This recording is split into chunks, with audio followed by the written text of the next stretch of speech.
My name is Van Tharp, and I have two roles in life. One is I'm a coach, and by coach I mean somebody who finds very talented people, teaches them the fundamentals, and fundamentals in this case doesn't mean fundamental analysis, it means the fundamentals of the process of trading, and then make sure they follow those fundamentals, because trading is as much reflects your performance as any form of athletics reflects your performance. And there's a bottom line measurement, your profits, or the smoothness of your equity curve. So that's one of my roles. The second role I have is I'm a modeler. And by modeler, I mean I find people who do things very well, and I find out what they do in common, and then develop a model out of that I can train other people. And when I get the results that I'm expecting, then I know the model works. And I've modeled the trading process. That came into my home study course, which many of you probably saw way back and came out 10 years ago. And then I did a lot of seminars with Ed Sakota, Tom Basso, and we were, all of them stressed money management, which I now call position sizing. And so we modeled that process and how important it was. And then we used to say that trading was 60% psychology and 30% money management and 10% system. So I thought, well, I'll model a part that's not system. And that came out to be basically this book, Trade Your Way to Financial Freedom. How many have read it? About a third of you.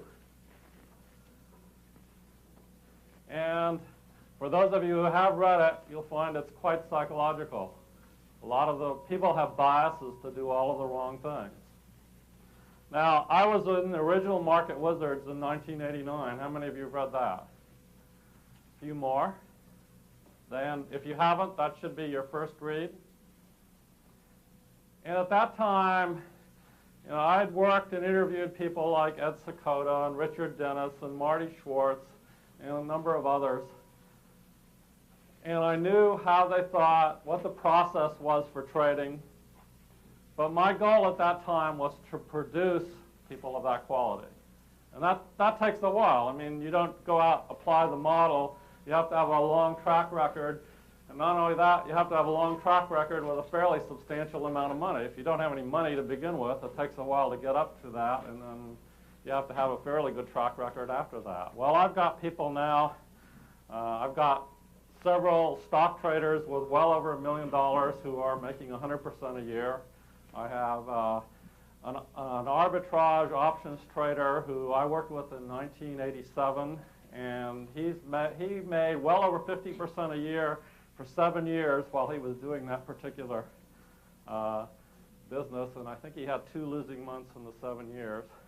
There are a number of others. I have an S&P day trader. I have a couple stock day traders, and my star is David Mobley, who wrote the foreword to my book, who's got about $500 million under management, mostly offshore. He has only had, well, he's up on average of 50% net to investors after his fees every year since 1992, and I think he's had 5 losing months, none in the last 2 years.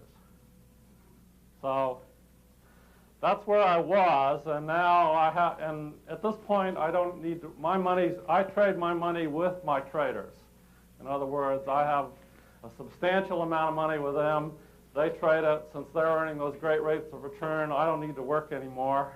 So I've kind of established a new goal, which is to have an offshore fund that basically, well, there's several goals. I'd like it to be such that any one of you could participate in that fund. So we have some problems in that Americans aren't supposed to participate in offshore funds, and most funds are for qualified investors, so there's only so many who can participate. Well, we want to invent the structure where you can participate if you've got $25,000 or something of that nature, earn the kind of fees that we're earning. I want about 25 of my traders in that fund doing it.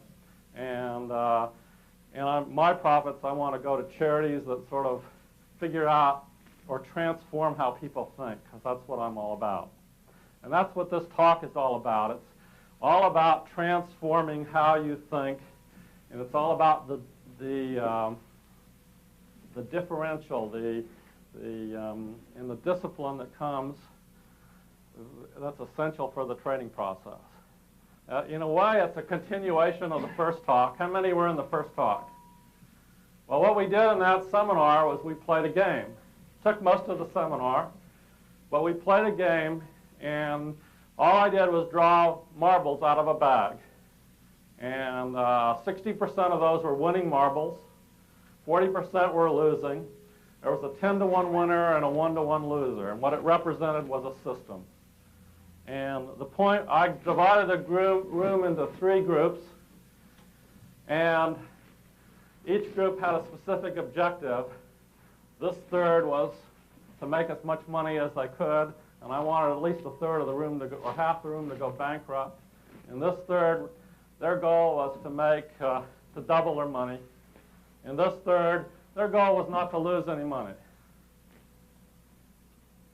Each group had a different kind of distribution of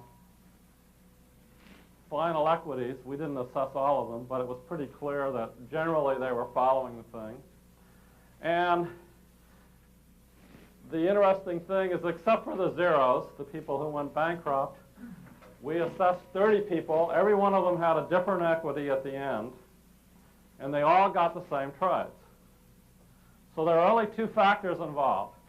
First was how much you risked, which is what I call position sizing.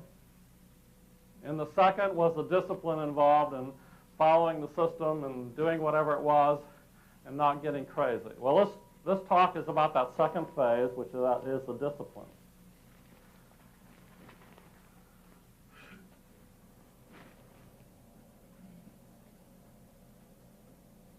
Now, the main reason why it's so difficult for most people to follow a system is because we are exposed to a vast amount of information. That information doubles in less than a year. I mean, the thought was it took from the year 0 to the year 1500 for information to which humans were exposed to first double. Well, now it doubles in less than a year. And you as traders get exposed to probably more than anybody else. And the only way you can process all of this is to do what's called judgmental shortcuts. And there are a whole lot of shortcuts that come into play, and the whole area of behavioral finance in the academic world is about that. But I'm kind of about applied behavioral finance. Because the key is not how to use the stuff to predict the markets. The key is how to use this stuff to change yourself. Now, to give you an idea of your limited capacity, I'm going to give you a series of numbers, and I'd like you, without writing them down, to see how many you can remember. 37, 51, 29, 8,219, 41, 9,273, 82. Anybody got them all? Probably got 82, right? Well, each number could be considered a chunk, but I threw in some big numbers, which actually might be 4 chunks, all of which kind of illustrate how we can only process a certain amount. So we've got to have all these shortcuts to get in the way. In addition, we've all got these emotions that come up. And somebody asked me on a radio interview the other day, are there any positive emotions that are good for traders? I don't think so. You know, if you like profits, if you get really exotic or elated about profits, why then you tend to take them too soon, or you think you are the market, both of which are disasters. You really have to be very neutral so you can stay in the now. So as we get through this,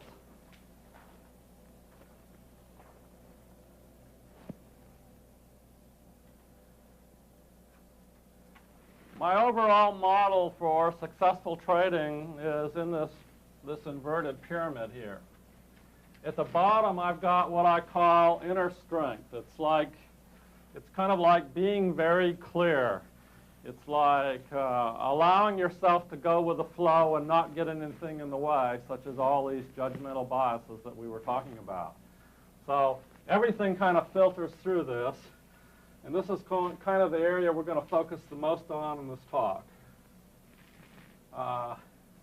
On the right side, you have what I call the 10 tasks of trading. And actually in your notes under Hank Prudence, I'm not going to talk about them today because that would take 2 hours to do. But under Hank Prudence notes, you've got actually a listing of the 10 tasks of trading. And above that is discipline, part of also what we're going to talk about today. And above that is like a business plan. How many of you consider yourselves professional traders? Raise your hand. And out of you, how many of you have a business plan? And that's pretty good because trading is a business. Most people fail because they don't plan. Most businesses fail because they don't plan. And most traders fail because they don't plan. Of the rest of you, how many have a plan? Written business plan. Not very many, and it's one of the steps you need to take. On the other side, I've got system development and testing. Once again, that's the topic of my book. And money management, which we've already talked about, and that was the topic of the prior talk. And by the way, I call that position sizing now. I looked that up in the internet once, the topic of money management. And I came up with everything from managing other people's money, how to get yourself out of debt, controlling risk, and even the money management books, such as Ralph Vince's. Ralph Vince considers money management, how to make the absolute most money you can. And I consider, so I've changed it to, and I remember being on a panel once where we were talking about parts of a system, and there were several people who'd written books, and they were talking about parts of a system. Nobody mentioned what I called money management. I said it's the most critical part. Nobody mentioned it. And one of the other panelists said, well, I always believe in a money management stop, meaning $1,500 stop or something like that. Again, that's not money management. So I changed the name to position sizing, which tells you how much. And that's really the essence of meeting your objectives in trading. With position sizing, you can meet your objectives. And it's a critical thing to know about, but it's not as much the topic of this seminar or this workshop. Now, the factors involved in discipline, let's see, get that a little bit more centered for you.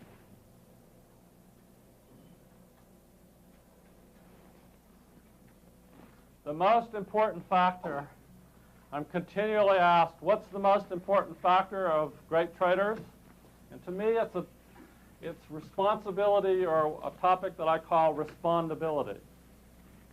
Now, one of the things I usually do in that game, and I didn't do it in this particular game because I didn't have the time to do it, is actually I did, but I didn't do this part of it, is I assign losses to particular people. Because when you pull marbles out of a bag, you're going to have streaks. So, you know, if Roger here happens to pull out a losing marble, I'll have him pull out another one, and then another one. So eventually there's going to be a long streak, and somebody's going to be assigned to it. My guinea pig here was actually Omar, who pulled out a 5-to-1 loser, and then 3 or 4 others, and everybody was groaning, and everybody wanted to short Omar. And I actually gave them a chance later, and so then he pulled out a winning marble. So, and if I were to ask the audience, you know, how many think you went bankrupt or you lost money because of Omar, you know, I'm sure I would have gotten some hands raised. And if a person raised their hand to that, it means they learned nothing because they thought Omar did it to them. It's like the market did it to me, or my broker did it to me, or the software's no good, or the system's no good. All that happened is that certain people didn't manage or didn't practice proper position sizing. The streak that happened to hit them was produced by Omar, but you could just as well blame me for playing the game in the first place. So this gets really, really, what tends to happen as a trader is that you must assume some sort of responsibility for everything that happens to you. When you do, if you ask yourself the question, how did I produce that? Then you can say, did I make a mistake? How did it come about? And you can fix it. If you say, Omar did it, or they did it, or the broker did it, or the market makers did it, then you get to repeat the mistake over and over and over again. I played this seminar in the Orient, or this game in the Orient in about 9 different cities with an audience of about this size. And I remember one group, and I said this generally applies. If you blame it on somebody else, well, this one lady basically said, well, I have a problem with my husband. And I said, and it's him. And I said, well, if you blame it on him, you've got to repeat that mistake over and over again. She said, no, I'm divorcing him. Which to me illustrates the point. She's going to repeat the mistake again. She'll probably find somebody who does the same sorts of things. We're going to talk a little bit more about responsibility, but I want to get into a few of these other things. The second area that really tends to interfere with discipline is the emotions. And the emotions tend to be, a lot of you grew up with John Wayne as a hero, and you learned that men don't feel their feelings. And women had unusual role models too. But the idea is you don't feel your feelings. And if you had a temper tantrum when you were a kid, I'm sure mom and dad decided you shouldn't do that. If you were fearful, mom probably patted you on the head and said, there, don't cry. And you got the idea you shouldn't feel your feelings. Well, what happens when you feel feelings, when you don't feel your feelings, is that you stuff them inside. They stay inside you, and then they tend to come up over and over and over again. Let me give you an example of how that happens in a way you can probably understand. And it usually happens earlier than this, but here, this will be the example. Let's say you're a teenager, and you see an attractive woman or man, and you decide you want to go out and ask them out. So you kind of wander up and, hey, how would you like to go out with me? And this person's had a bad day and goes, get lost, creep. And suddenly, you feel really rejected. Okay. She's no good, or he's no good, and you kind of wander off. And then you think, I shouldn't feel that, so you stuff the feelings. Now, another week goes by, and you see another attractive person, and you want to approach them. And you start off, and you get about this far, and it's kind of like a voice goes off in your head and says, remember what happened last week? You felt like this. And it releases a tremendous amount of this stored rejection. Now this girl has suddenly, or guy has suddenly rejected you, even though nothing's happened. You suddenly feel really rejected. Let's say you get braver, you get about here. Well, now the rejection feelings are probably almost as strong as they were at the moment of rejection. You get about here, you know you're going to be rejected, so you probably approach them something like, you wouldn't want to go out with me, would you? Which produces the response you expected, get lost, creep. And so what happens is you reinforce the cycle. And you get this, and it comes up over and over again. You have problems with rejection because you didn't want to feel the feelings in the first place. Any feelings you don't want to feel will come up over and over again in the markets. As an example, let's say, I'll just kind of draw it with my hand. Let's say you're trading breakouts. Market comes up, breaks out, you get in, you place a stop down here, starts to go up a little bit, and then it starts slowly going down like this. Boom. Low point of the day, that's you getting stopped out. Now it goes up, and now you realize it was a low point of the day. Well, that's a good thing to trigger your anger. Now you're angry. Goes up, ticks up more, you're getting more and more angry. Goes up more. Now it's about your entry point. Now you're really angry. And then it ends up way up here. And about the time the day closes and it's way up here, you realize you've just missed the second entry point. So now you're furious and you go home and yell at your spouse and kick your dog, all because of stored feelings relating to some emotion. Now, some of you probably have fear. You know, you can find lots of reasons to be fearful. Oh, if I get in that, if I don't put a stop real close, it's going to come down and take me out. Or if I get in this move now, it's going to take me out. Or, you know, this looks like a good signal, but I don't think I'm going to take it. You know, they always get me. All these reasons to justify fear or any other emotion. So we're going to talk about some ways to deal with emotions in a few minutes. The next thing that tends to go on is conflict. This is based on the assumption that you have parts of yourself.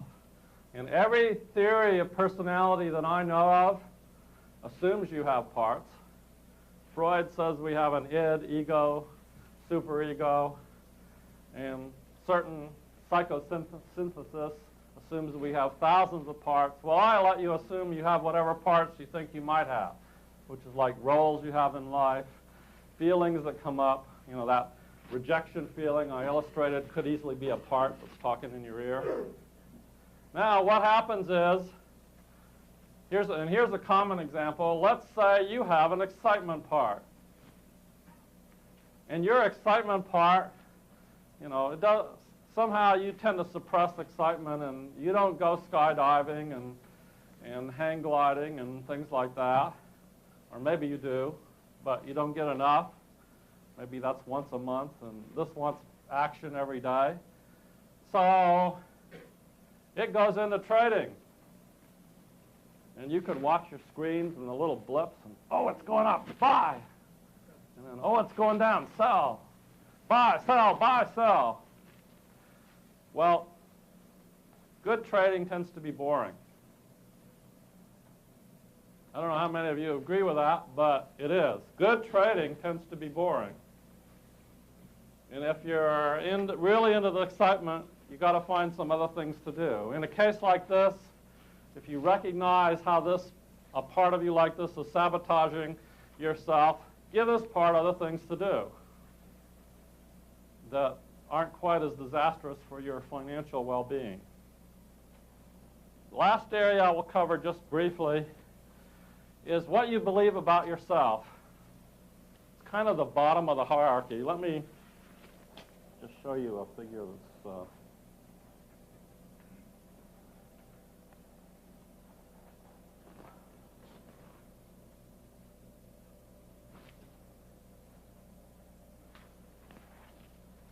I'm not going to go into this in detail, but we have a series of beliefs.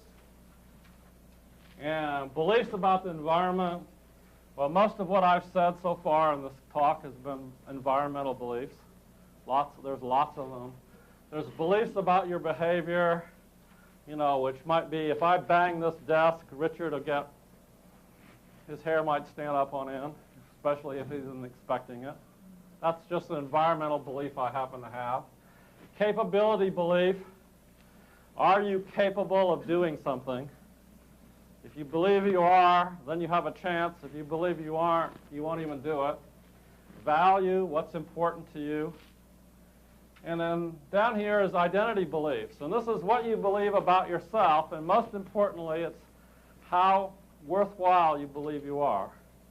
If you, for example, have a belief that if I'll feel better about myself if I become more successful financially. How many have a belief like that? Honest ones, please. What happens is, that's two levels of beliefs. It's a behavior belief, which says, I'll feel better about myself when I become more successful financially. But then there's a belief about yourself and your self-worth, which basically says, you know, I don't really feel that good about myself. Since these tend to form a hierarchy with this down here, then this tends to get a precedent. And it produces more effect than any of the other. It's going to predominate. So you start making money, the belief about yourself will come into play, cause you to lose, will probably cause all of those feelings to come up that we talked about earlier, or the conflicts, and might be the root of it. So let's take a look at self-esteem, or let's go to responsibility first. I like to do exercises in seminars because I think you experience a lot more from exercises. So what I'd like you to do is take a few minutes and write what?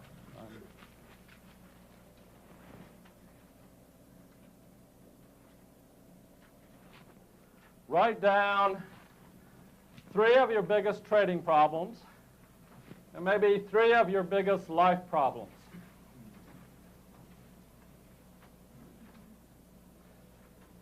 And if you can't think of any, that's already a problem.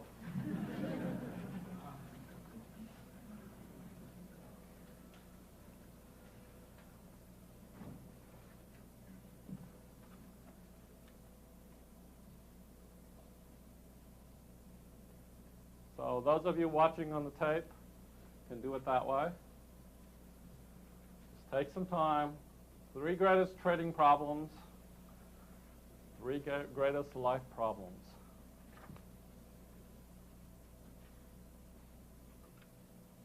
Okay, you can work on this a little bit later if you haven't finished, and you probably don't have an exhaustive list, certainly in the short period of time we've done this now. These problems can fall, it's the way you stated the problem that's really important. What happens with the problems, with the trading problems, let's say you wrote down, I get angry at the market. Well, that's emotion inside.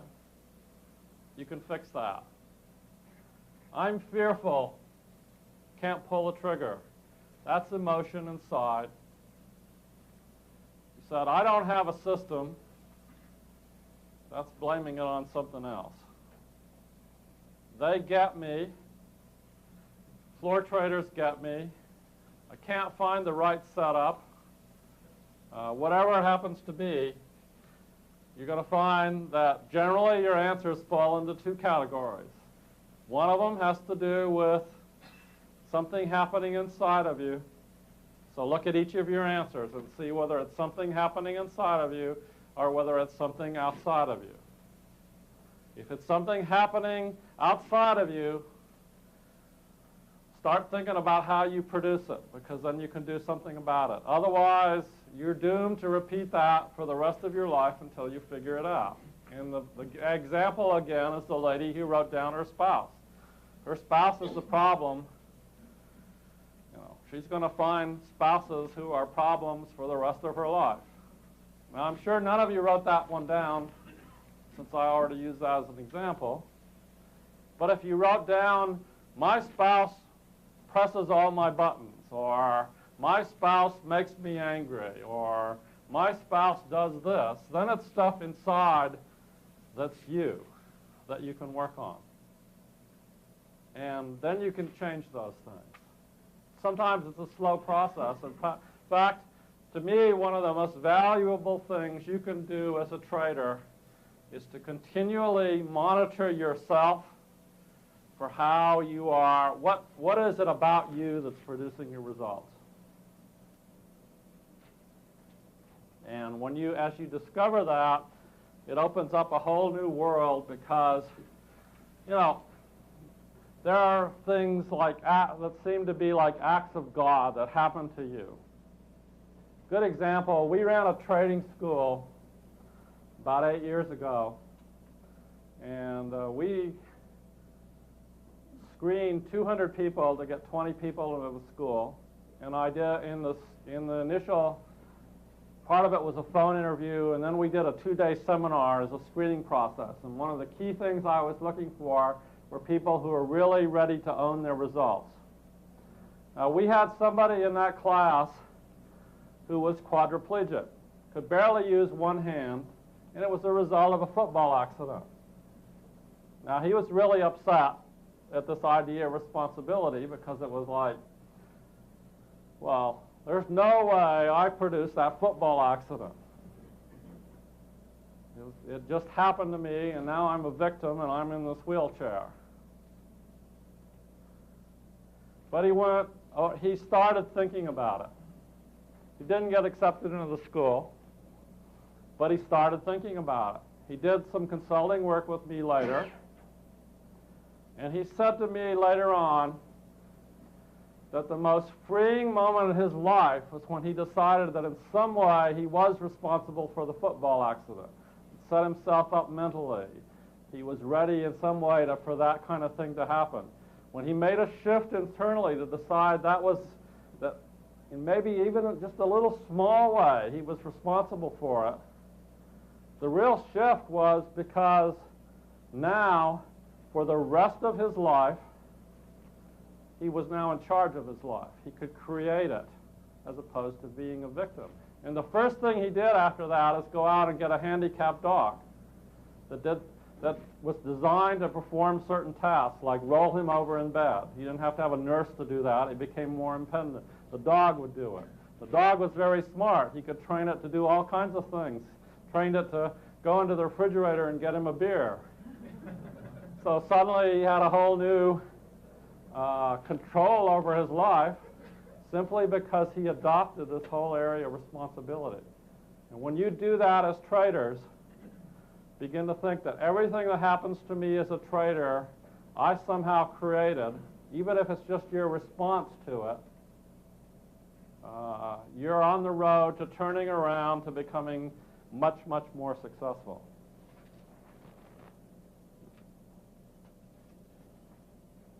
Another exercise. Let's see, is that in the middle? Now, all of you should have this, but for those of you who don't, I'll read them out. This is what I call a self-image inventory.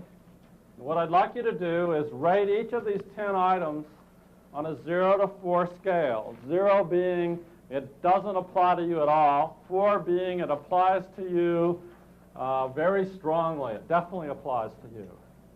So the first item is, I tend to take losses personally. Now, does that apply to you? Yeah, 0 to 4. Rate it on a 0 to 4 scale.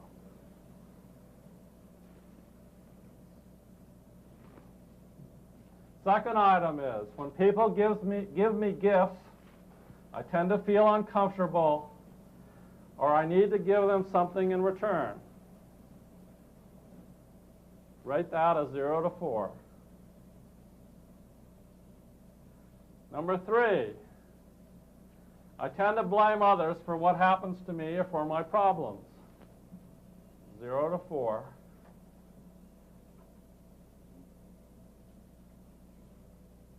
Number 4, I don't really enjoy being alone with myself. Rate yourself there, 1 to 4, 0 to 4. Number 5, I have trouble being open with other people, and I tend to hold back. Rate it 0 to 4. Number 6, I often need to defend what I say or what I do. Rate that 0 to 4. Number 7, I feel put down when criticized.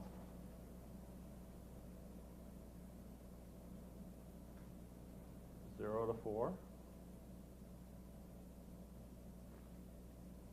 Number 8, I tend to have some shame, guilt, and blame. Probably should be an or. Rate that 0 to 4.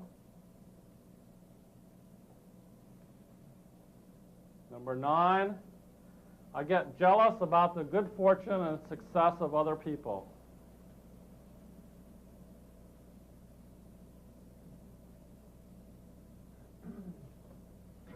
Number 10, I need approval, attention, praise from other people to really feel good about myself.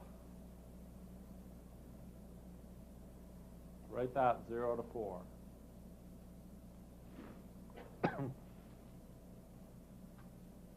Now give yourself a total.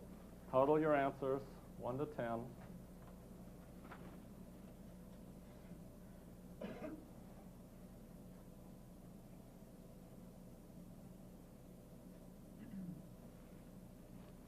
Okay, how many had a score of 5 or less? 3. So my guess is you're either this test would suggest that you have very little problems with self-esteem, that you're probably fairly successful with the markets, and or you delude yourself.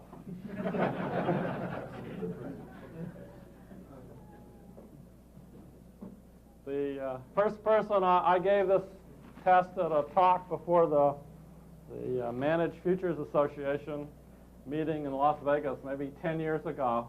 That's where I first met Tom Basso. He was the only one in that whole group who raised his hand to that. And I see a lot more now of scores in that range, but he was like one of the first I'd ever seen. And I thought, you're lying. But I met, we talked later on, and he and I became best of friends, and we probably did 20 seminars together. And that was our introduction, was that particular score. Now, how many scored 10 or less? You probably don't have too many problems with self-esteem. You do well with it. You could probably do a little bit better. 20 or less. You've got areas you need to work on, and it probably in some ways affects your trading. And I won't ask the rest of you.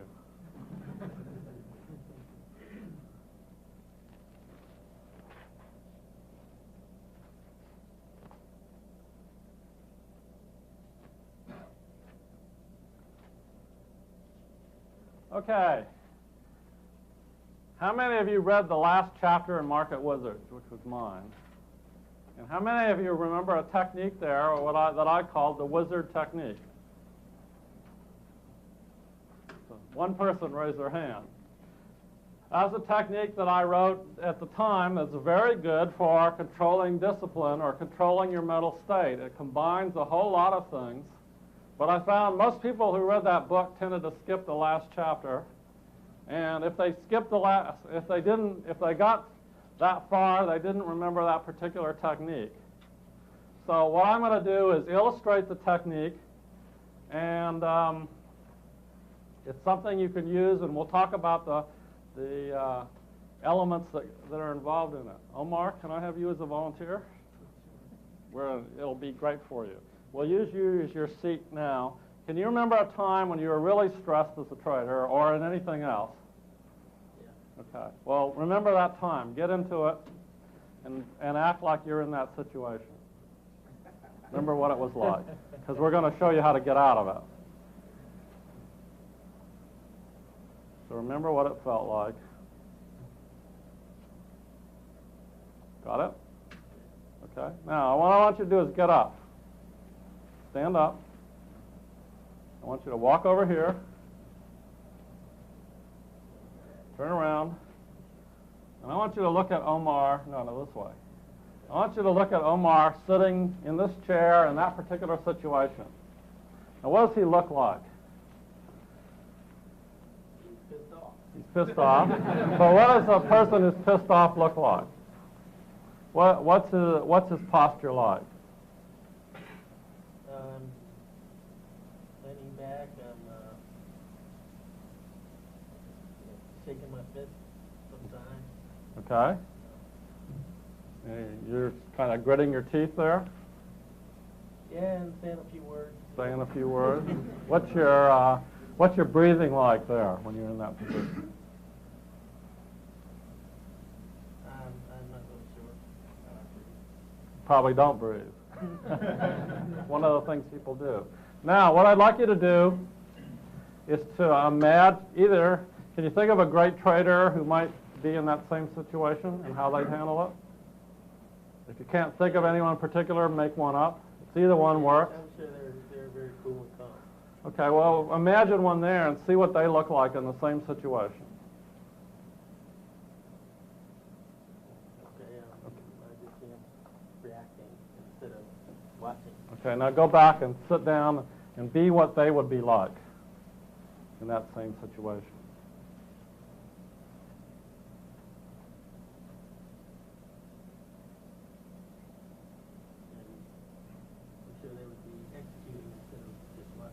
Okay. And can you do that now? Yeah, at this moment, yeah. Okay. Now, that technique combines a number of things to change your mental state. The first thing it does is he gets up. As soon as you get up, you've changed your posture, you've changed a lot of the elements in that state that he was in before. So that's the number one. You want to write these down because all of these will change your state. So number one is that you change your posture.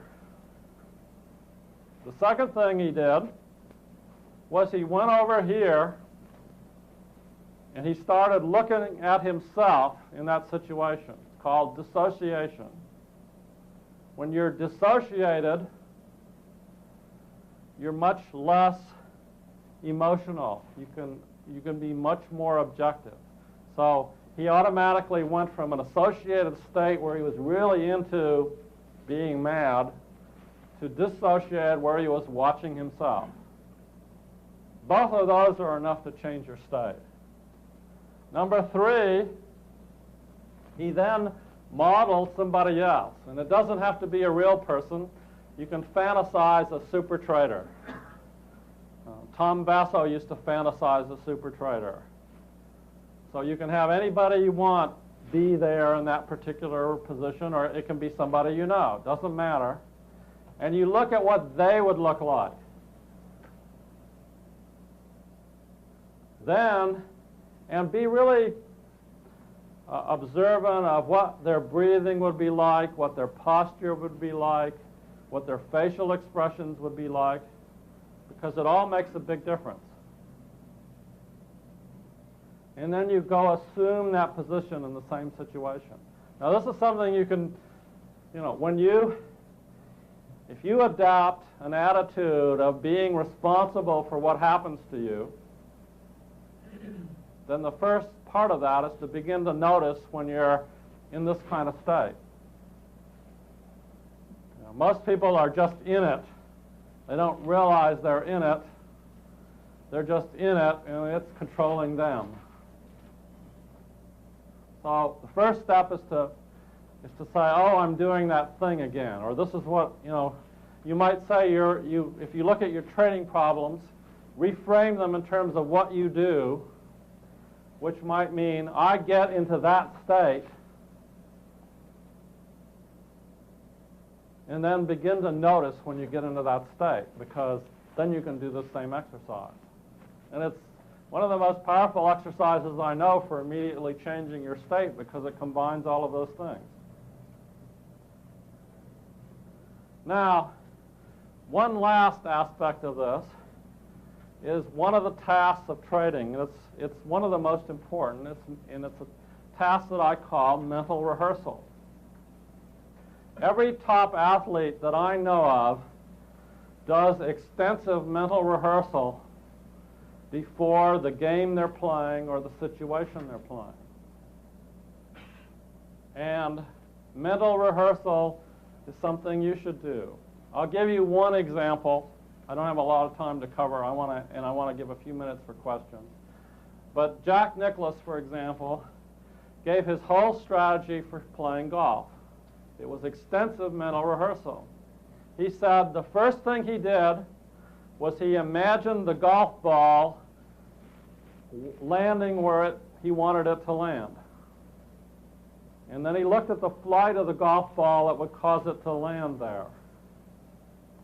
And then he saw himself, he was dissociated, he watched himself make a swing that would produce that flight of the golf ball. Then, in his mind, he made that swing from an associated viewpoint, just in his mind, just mentally rehearsed it. Then he might actually take a practice swing, and then he went up and did it. So a very extensive rehearsal process. And I could go on and on and on about this topic. It's so important. Probably I could talk for an hour about it. But Omar might not, even despite the fact that I told him keep a diary, he might not realize when he gets into one of these states. Because what happens under stress, I talked about your limited capacity, but what happens under stress is the blood flow does not go to your brain, it gets diverted, and it starts going about 20% of, normally 50% goes to your brain. Under stress, about 20% goes to your brain, and the rest goes to the major muscles of the body. That's not going to help you as a trader. What it does is it gives you a lot more energy, and it shrinks your capacity for processing information down to pea size. And you do things with a lot more energy. And that's not very useful as a trader. However, if you put things into your unconscious mind through mental rehearsal, for example, Omar knows now he gets into a state like this, he can rehearse in his mind over and over again that particular task. Getting stressed, getting up, doing that task. When he does that, then he's ready for it when it gets into that state. And consequently, it becomes an automatic thing rather than reverting to a primitive type state. So that's the major suggestion for emotionally controlling your state. But let me just summarize. Key factor that I'd like you to remember is that you in some way are responsible for what happens to you, even if it's just your reactions to what happens. When you realize it's not necessarily them, but you're in some way contributing to it, then you can start fixing the process. And we talked about a number of different things, but in terms of fixing the process, it's usually some emotional state that's behind it. And we talked about then that market wizard technique of getting up, which changes the state, watching yourself and what you were doing, which changes the state, modeling somebody else and then assuming that position. And rehearsing that many times so it becomes automatic to you. All of that will make a big difference in your performance. And the first step I would recommend is that all of you read my book about 4 times. And not just once, about 4 times. Because it makes a big difference.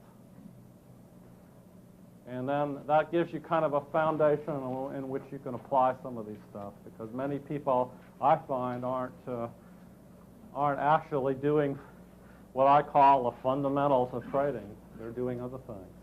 So I have about 5 minutes for questions. Yes? If you're having a losing streak, 4 or 5, 6 losing trades in a row, what is your best don't feel that I internalize these necessarily and get mad at myself, but what I find myself doing possibly is maybe taking trades I might not normally take, trying to find a winner. Now, what recommendations or tools or anything do you have to... First thing I recommend is that you simulate your own system. Because, I mean, even if you have a 60% system and you take 1,000 trades, you're going to have 10 losers in a row. I mean, that's almost a certainty that you'll have 10 losers in a row with a 60% system. If your system's 15%, it might be 17 in a row. If it's like 40%, it could be over 20 in a row, and that's just by chance. So figure out the probabilities of your system, create a marble bag out of it, and when you do that, then start playing that game. Pull trades out of the bag, figure out how much you're risking on each one, and do that as a long process as a form of mental rehearsal. Then you get used to the 4 winners in a row, and you realize it's just part of the process, as opposed to saying suddenly, my system's broke, because these things just happen by chance. Right, or I've lost my touch. Or Right. It's not you. It's a system, but we tend to make it worse by exaggerating that. So when you have streaks like that don't work, that's what I'd recommend. We're going to have software to do that in a few months. So my website is iitm.com, and you can find out about it through that. iitm.com. Other questions? Yes? You make a reference to characteristics of a super trader, one who makes, say, 40% a year for greater return on a large amount of money, if I remember the phrasing right. That's my definition, yeah. What constitutes a large amount of money? The 40% was pretty clear. Okay. Well, it's more than that. I would say the question is, a super trader is somebody who's, say, making 40% a year on a large amount of money. What constitutes a large amount of money? Well, we actually have a program to develop super traders. First phase of it, when they're really getting, I want them to trade initially to be showing they can do that, their system works, means they make at least 40 to 50% with a year with maybe no more than 2, 3 at most losing months. I want them to be able to do that with $200,000 at least, and then then our program is designed to, if they can prove that, to then give them $1 million so that they can do that. And if they can do that with $1 million, it doesn't take long to have all the money in the world, or whatever they can handle at their capacity. So we're talking 7 figures at least. Now I'm not talking, when you get up into the bill, when I talked about an offshore fund, I was talking about maybe 10 billion. I'm not talking trillions or something like that, because you get to the point where you just can't move things in and out of funds and everything else. But, David Mobley's making at least 50% after fees, and his fees are very high, trading $500 million right now with no losing months, at least not in the last 24 months. Other questions? Yes.